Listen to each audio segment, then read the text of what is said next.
My name is Jalen Renee Fisk, and I am reading a short story from my short story collection, Side Quest Stories. And I'm reading one called Veritys, Veritys. I'm not reading the whole story, it's just the beginning. Some things should happen only in the dark, when the world still sleeps and dreams innocent dreams. It has always been this way, and always will be.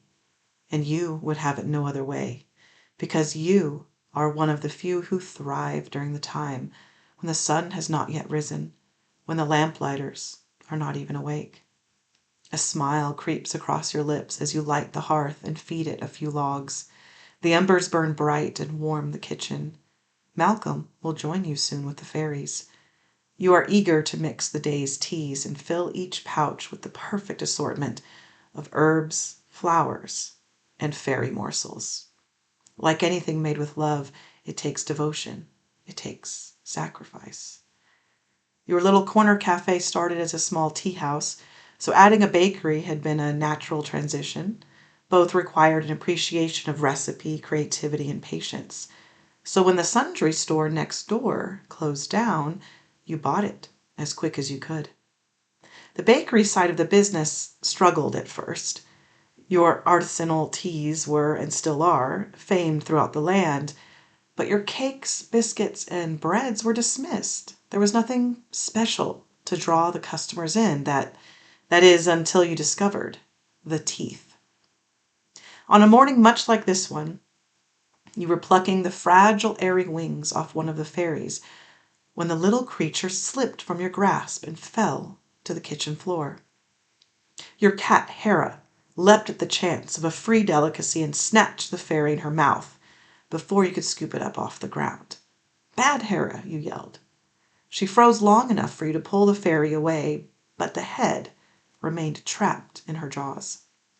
You shrugged as she bounded off with her prize. The wings, bones, and organs were essential to the tea blend, not really the head. Those were usually tossed because the brain tasted medicinal, and the hair was the flavor of paint chips. No doubt Hera would soon discover the bitterness and use it as a toy instead.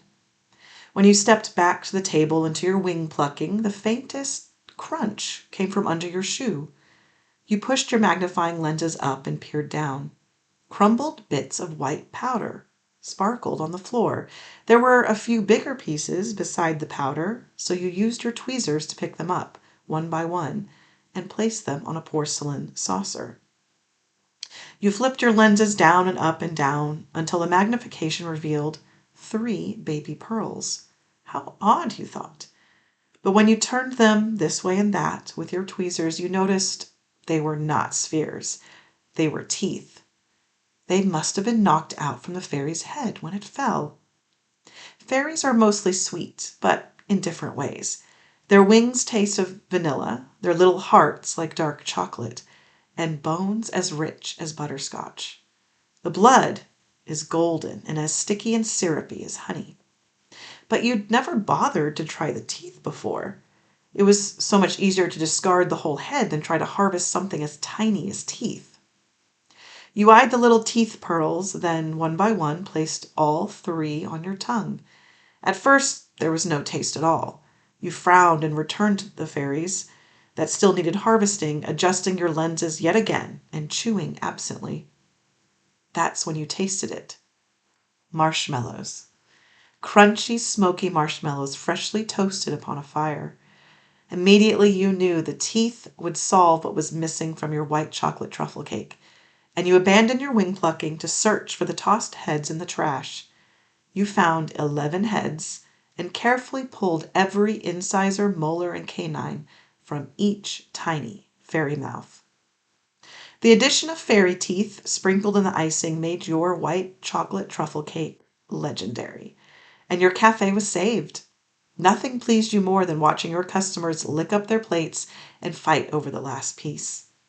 But teas are your true passion.